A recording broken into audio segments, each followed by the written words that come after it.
Well, howdy there, folks. I don't know that I feel like coming out from underneath these covers this week. It's been an eventful week.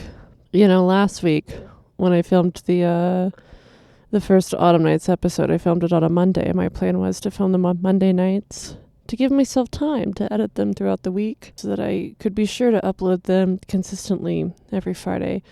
But then somebody on Twitter leaked some photos of our very own beloved Tanya Malloy on set shooting for the Talamasca show. And I thought to myself, damn, if only I'd filmed my Autumn Nights episode later in the week, I could have talked about that and had it been a topical conversation in this episode. So I decided, hey, this week I'll film on Wednesday night. And so I did. And I thought to myself, oh, this will be perfect too, because the election is on Tuesday. And on Tuesday, we'll know who the next president of the United States is.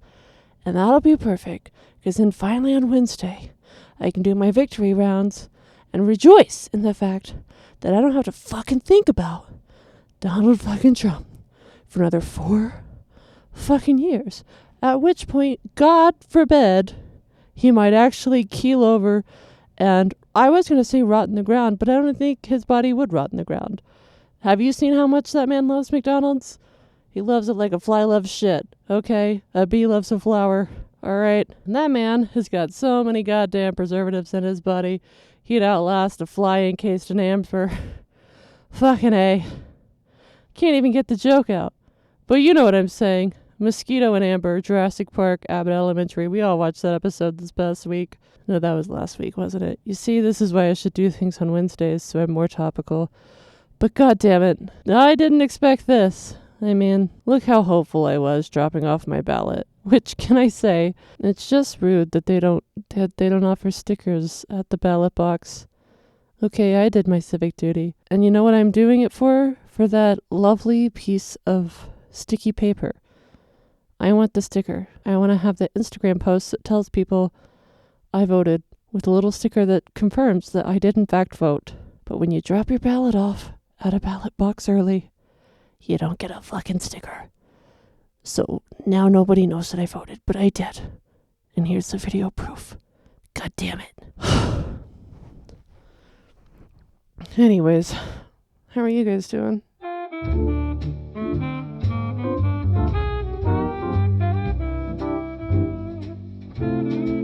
What up, everybody? It's your favorite girl in the world. Just chilling, having a good time, having the best time, having a roller coaster. I am strapped in, but what's this? The strap is made of banana peels, and banana peels won't keep you in your seat when you're rocketing at 85 miles an hour straight down. All right, so I just come flying out of the seat, and who knows if I'll land, with just enough adrenaline and shock and in just the right way that I'll survive.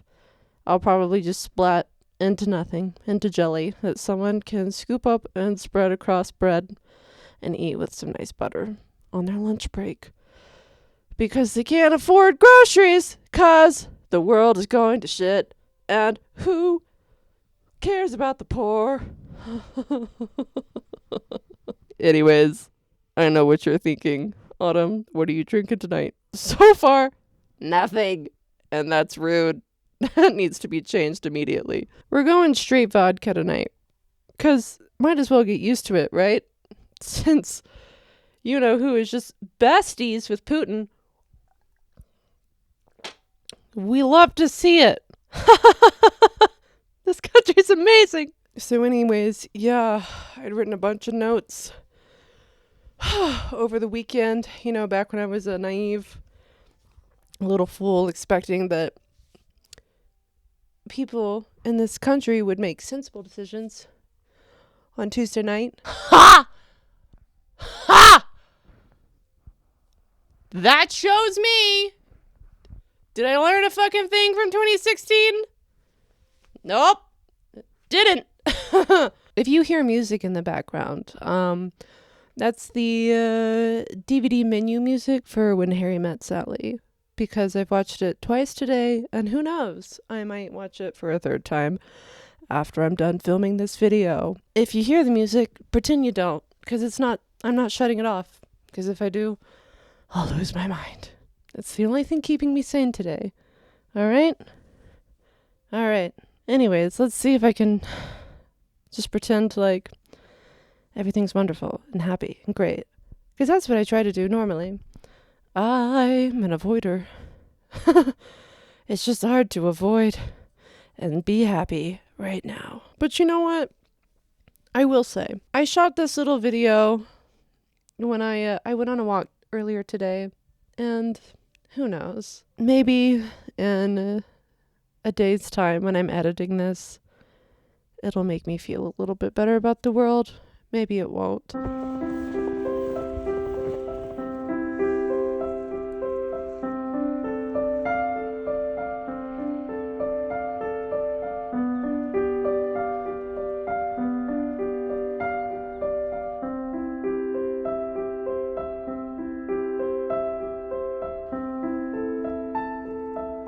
Hello.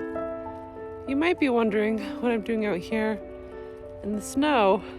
It's a weird day, right? It's a really wonderful day.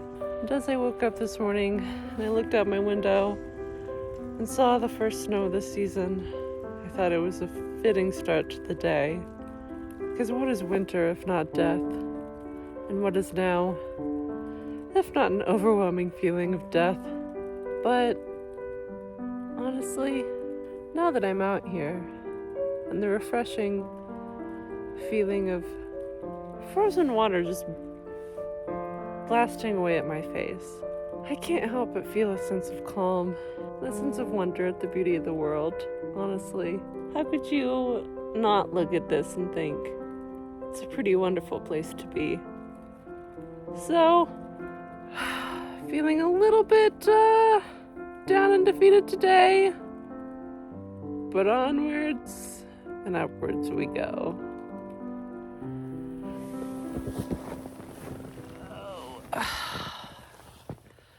Isn't that right, All Saints Demon? All right. I can't stop. But it also reminded me of another video that I shot back in March that I just forgot to upload because it was like in the middle of all the Interview with the Vampire teaser releases. And I don't know. Again, it might just be nice to harken back to simpler times when this is what I was doing instead of taking shots of vodka in my bed in front of a camera by myself in the middle of a snowstorm. Guys, I think it might be winter storming. Wouldn't you know it? This is what my parents had to walk to school in every single day, right? Even though we lived in Southeast Tennessee and this never happens. Right.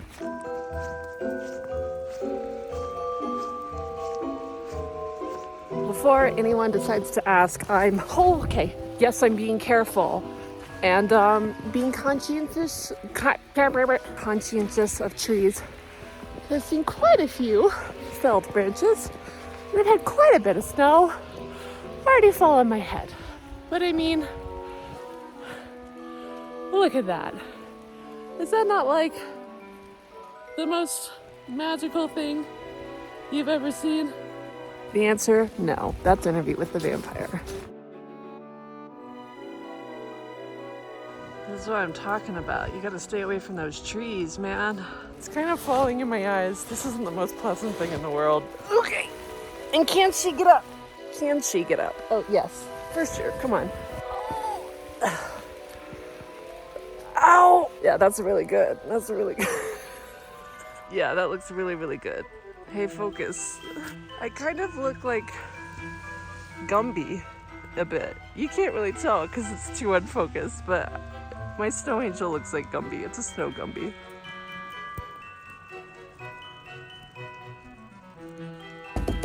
Excuse me. I heard this is where you can be all the beautiful things that you are without apology for all eternity. Hello?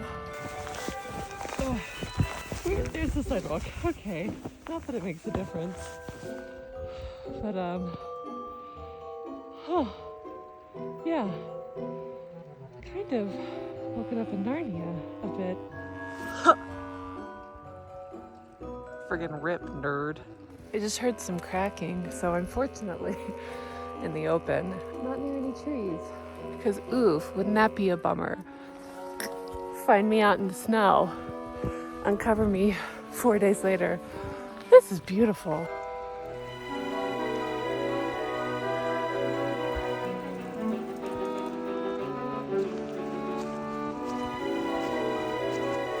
Okay, I'm heading back before anyone starts nagging on me about being careful and staying warm. Let me just say though, I am sweating. Ski gear, man, does its job. I will remember you. JK, I lived, bitch. Let's say we get another shot of vodka going. Yee, yee, yee. Are we finishing? Yep. Oh, right to the rim. That's what he said, am I right?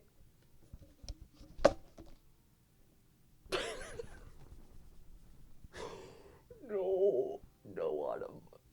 No, Autumn. Here's to all the grassroots people who did amazing work this election cycle, especially in as far as abortion rights goes and things like that. To people like my older sister Rachel, who work for public health, who unfortunately fucking seems like that's going down the drain.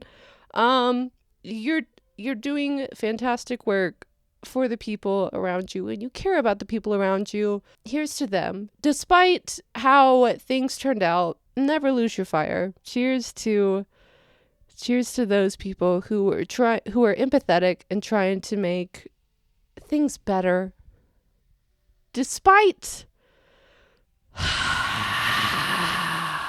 the apparent majority of people not wanting that to happen. We're going to keep going, okay? Woo! Anyways. So, the very first note that I have is for this fucking weird ass YouTube ad I had, and it just seems so inconsequential now. It seems so. I took a screenshot of it. All right, let's go back. Here it is. I saw this little ad, and this really just pushed me over the edge when I saw it for some reason. But it's for T. Rowe Price. It says, your personal investing partner. And it's this guy holding hands with a little girl on a street, not corner because it's curved. What the fuck is happening with that street paint? And I just want to know, who the hell in this photo is looking for an investing partner? Are they investing partners? Is that what they're saying? I don't even know. This just seems stupid now to talk about, but I was very angry about it in the moment, and I wrote, what the hell, on the photo. It's a London-ass photo, though. I have no idea where this is taken, but I can tell you, that's the UK. That's the UK if I've ever seen it. I haven't in person, but I'm just making an educated guess here. They're basing... I don't think this is a real photo. Like I said, I'm pretty sure this is AI generated. But what do you mean? What do you mean? Moving on to Halloween. 1 second. Oh my god. There's a switch on the back.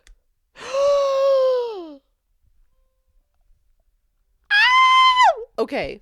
Cool. I had a fantastic Halloween. How about you guys? I found this mask in a bathroom at a bar I went to. To whoever was the owner of this mask, fuck you. I own you now. Just kidding. Jesus.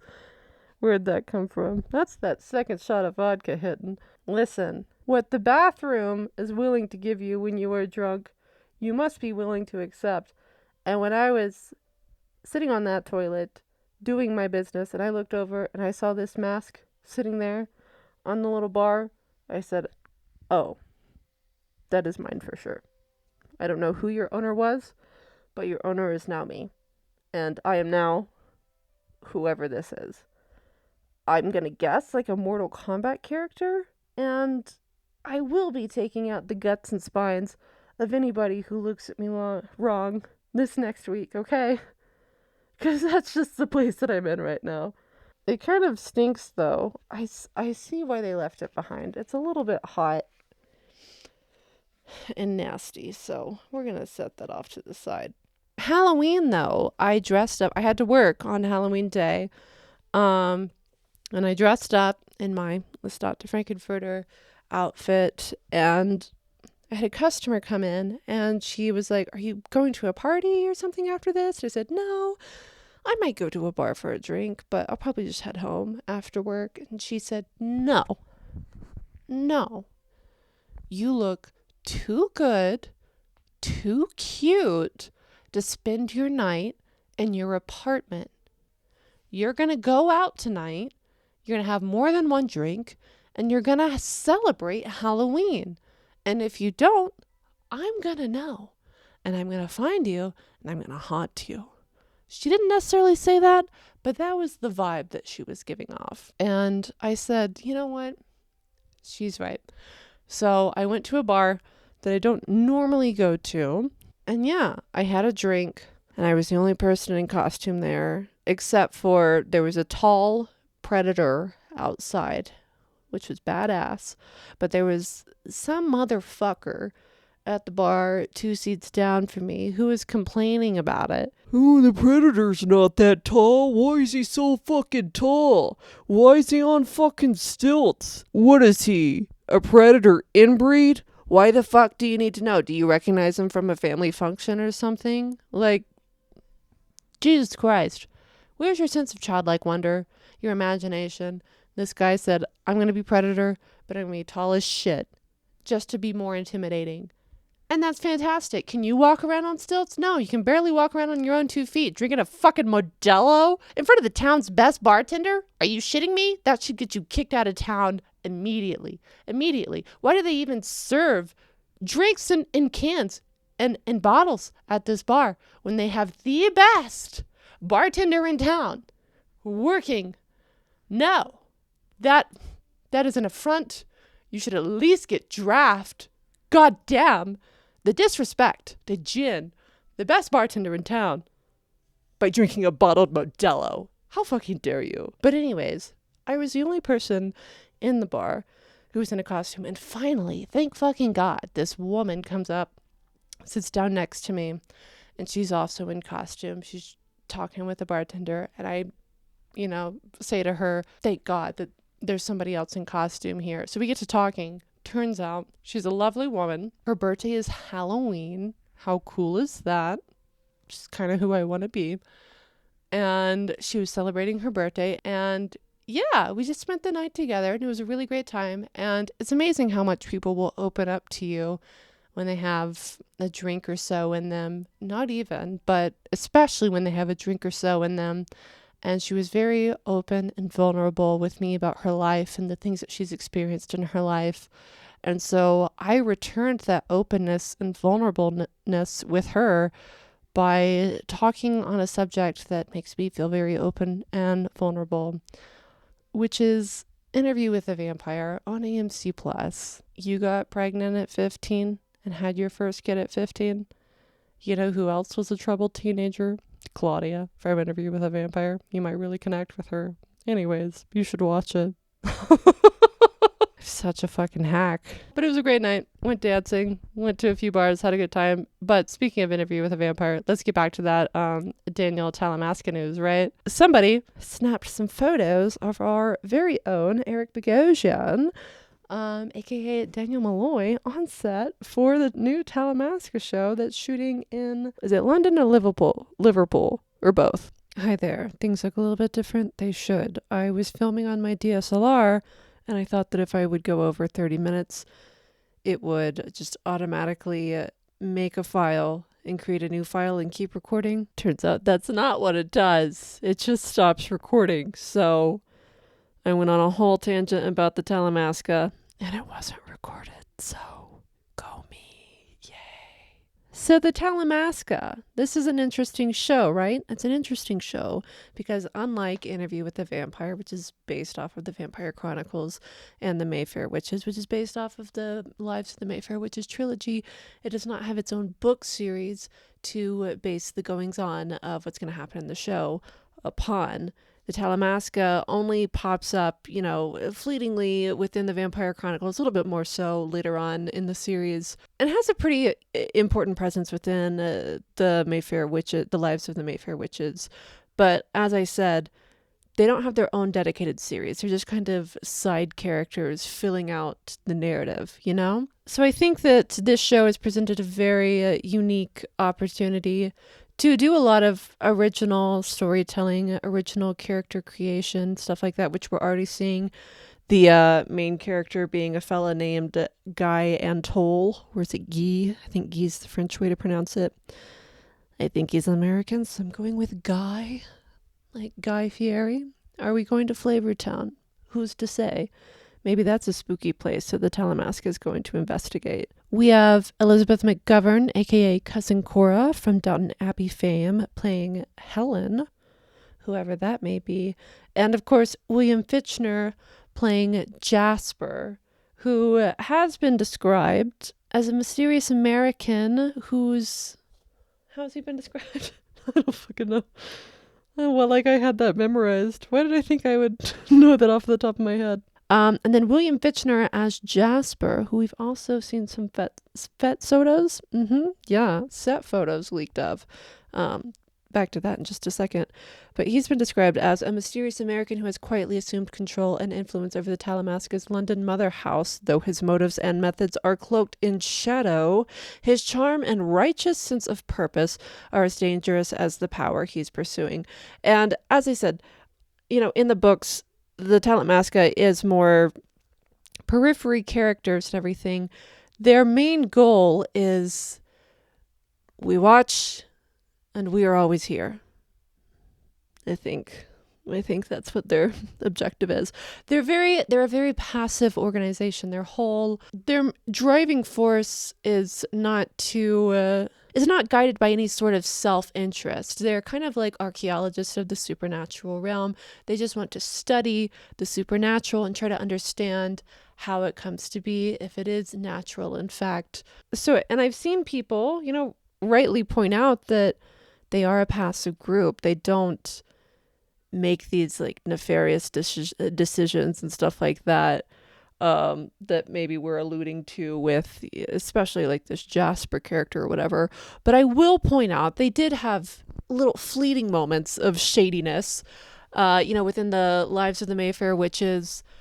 We do come to find out later that these members of the Talamasca were acting on their own and not representing the Talamasca at large.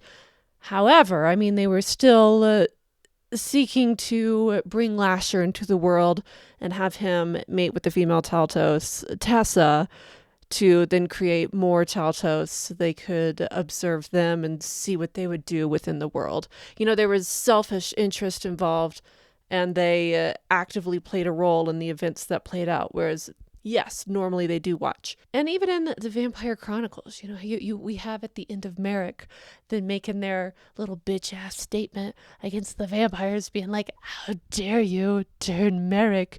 We're gonna, you're on our naughty list now.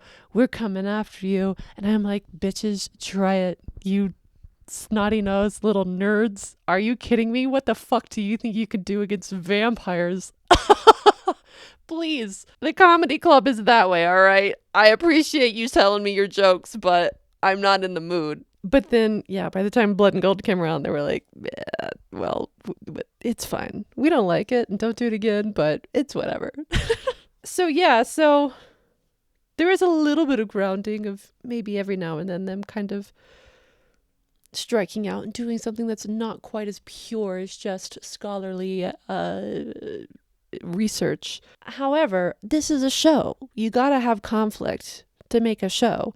And it makes sense that an organization that has worldwide footholds, that has been around for centuries, would at some point create some nasty characters who might be trying to further their own goals or their own beliefs. And even with this Jasper character saying that he's, what was it, like, his charm and righteous sense of purpose. So it doesn't necessarily mean that he's a bad guy.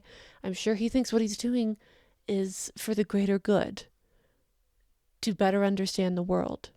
And that can lead people down some pretty tricky paths. So I think there's some very interesting, rows to examine here. Speaking of Jasper, though, so set photos were also leaked of him with some very sharply pressed nails, some very bright, shining eyes.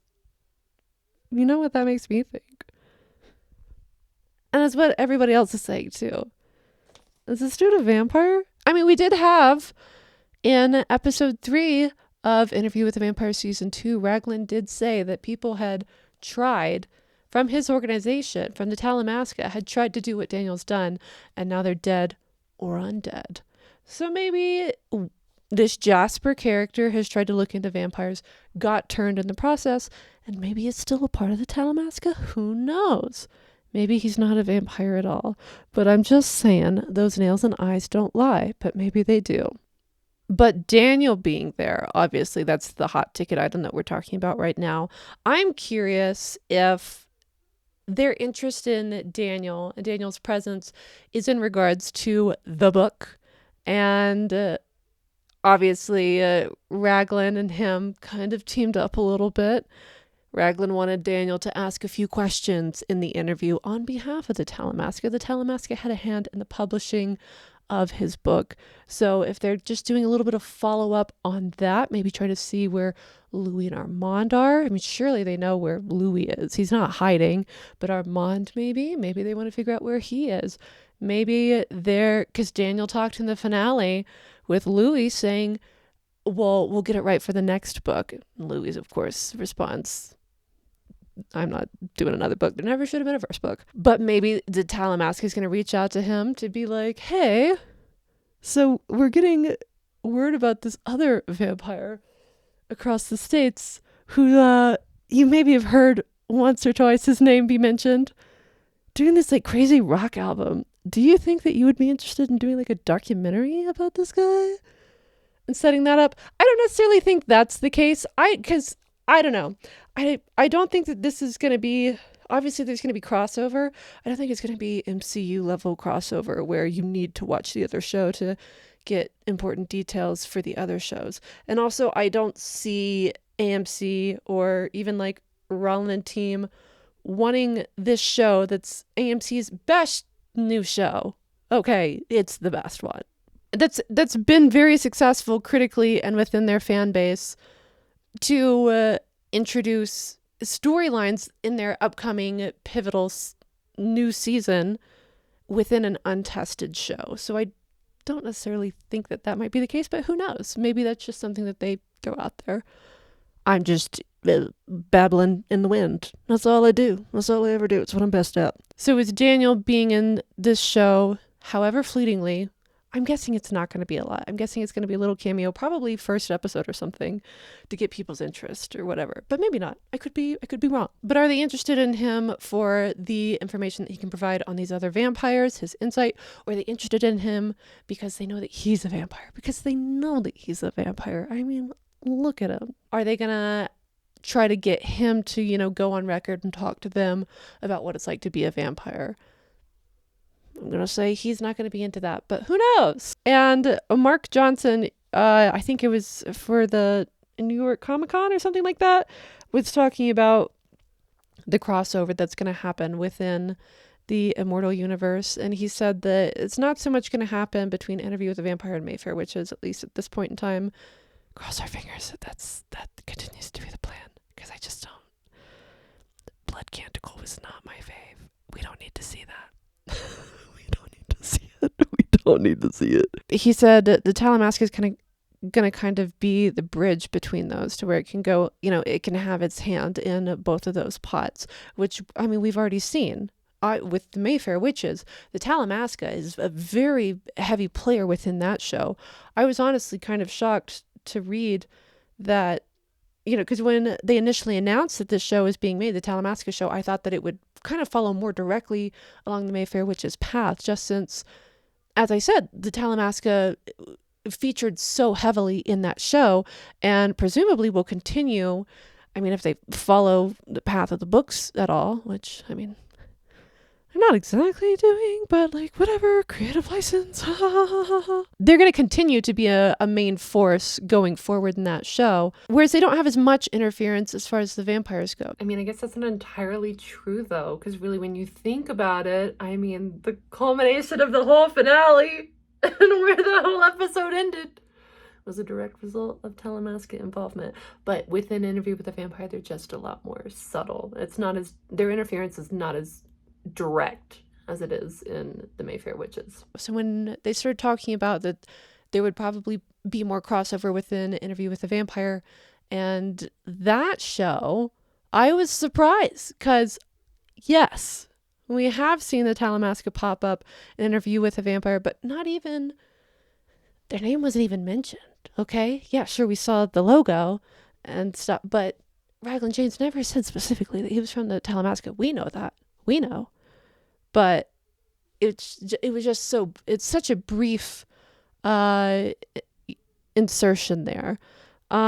Which, I mean, Raglan James, he's a very, I've stated time and time again my excitement for his involvement in the show, his continued involvement in season 3. He was listed in the lineup that Rowling gave for the cast of characters who are going to be sticking around, including the vampire Sam, which, what's up with that? Please tell me that he's releasing a club remix of Longface. That's gonna have to happen, okay? He's a fucking DJ. It would be wrong if he didn't. The stats out there, vibing in Miami, vibing in New Orleans, vibing in San Francisco. What's this? He catches it on the airwaves. He says, hold the fuck up. That is not what I composed. Who the hell has butchered my song like this? He flies across the planet to Belfast or wherever Sam is now, and he goes to this club and they're bumping that remix to Longface, and he sees all the sexy people dancing, and he says, you know what, if this encourages this kind of sexiness in the world, then by all means have at it, because what is the world if not a beautiful savage garden? And that's where he meets the DJ Sam, and he says, I have to know who did this to my song and who inspired all this sexy dancing. And then he looks at him and he says, don't you look familiar? Penance for the part that you played in me and Louie and Claudia's past. Gonna be my new producer. Like what you're doing, man. Oh, God.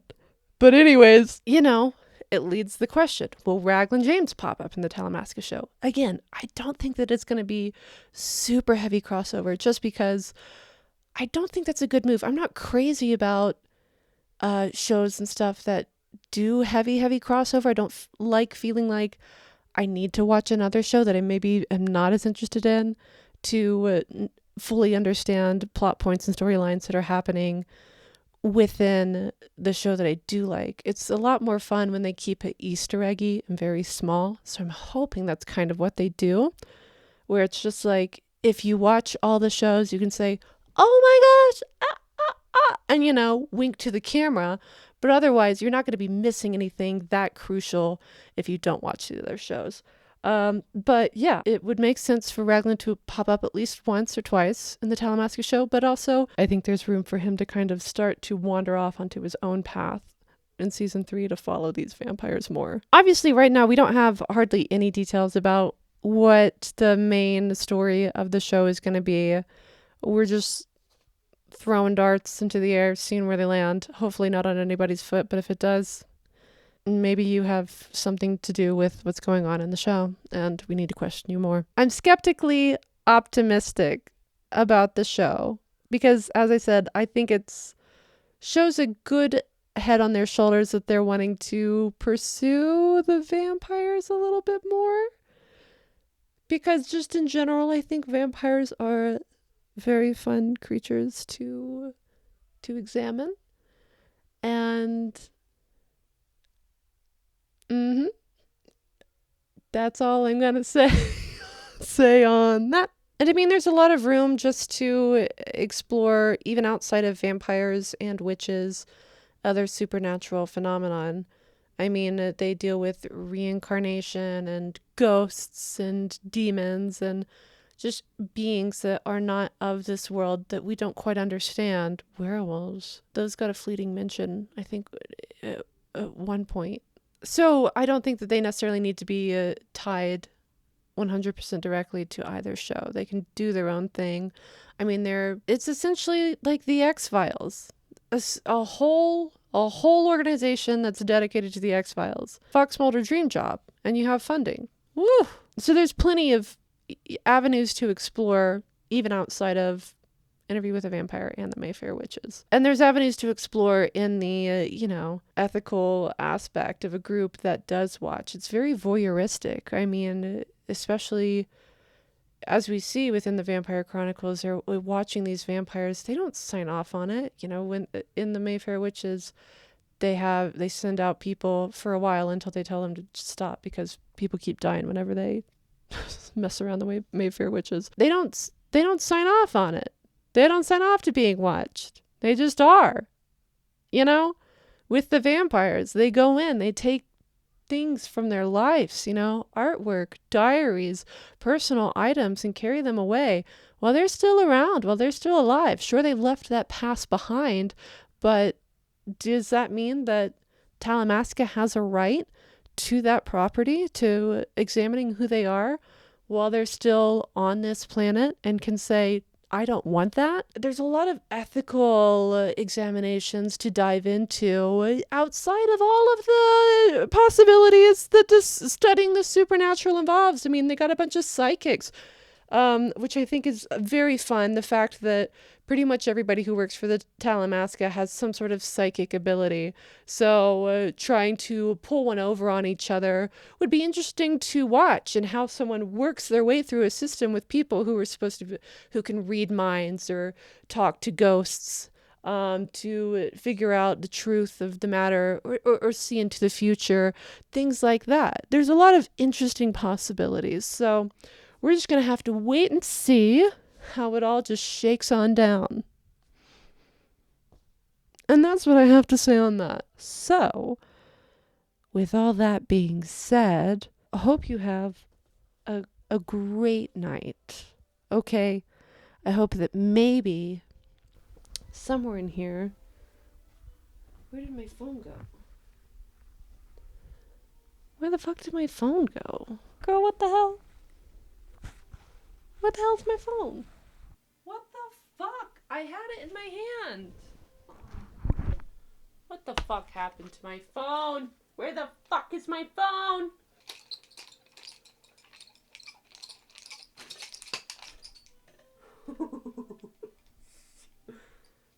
Oops. Whacked myself in the wrist with that one. Fortunately, we're a couple of shots of vodka in, so I didn't feel it quite as hard. Where the fuck is my phone? What the hell? My phone was on the bathroom counter. Now that's a case for the fucking Talamasca. Anyways, well, I hope that this gave you a little bit of happiness, a little bit of joy, maybe a little bit of distraction from some things that are going on in your life that maybe you want to avoid right now. If so, always remember that you can just climb into bed, go to sleep, and hey, maybe you'll see me there in your dreams. To Valeria G, thank you for leaving your comment about Blue's Clues teaching you how to lucid dream. You will be seeing me in your dreams later on this week. So say hi and please don't run away. With all that being said, this has been your favorite girl in the world with another episode of Autumn Nights.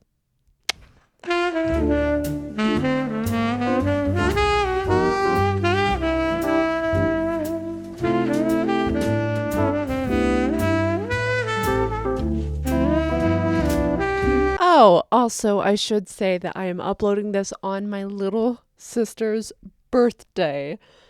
And I love her dearly. And I was going to take this time to talk about what an inspiration she is to me and what an amazing woman she is and how much she inspires me to be just a better person on the whole in regards to life in general. But she left this comment on my last video. So instead, I'm going to share the worst photo of her I've ever taken. I mean, it's just horrific. Really. This should kill all chances of her ever finding the one in her life, because what the hell is that? She's a very cute girl in person. Let me tell you, she's just darling. But in this photo, absolutely not. Creature, full on. She came up out of the lake, all right? She swam up onto shore, and she scared the shit out of me and Cassie. All right? She is not real. So anyways, Anna, Rachel, fuck you guys. Have a good night now, y'all.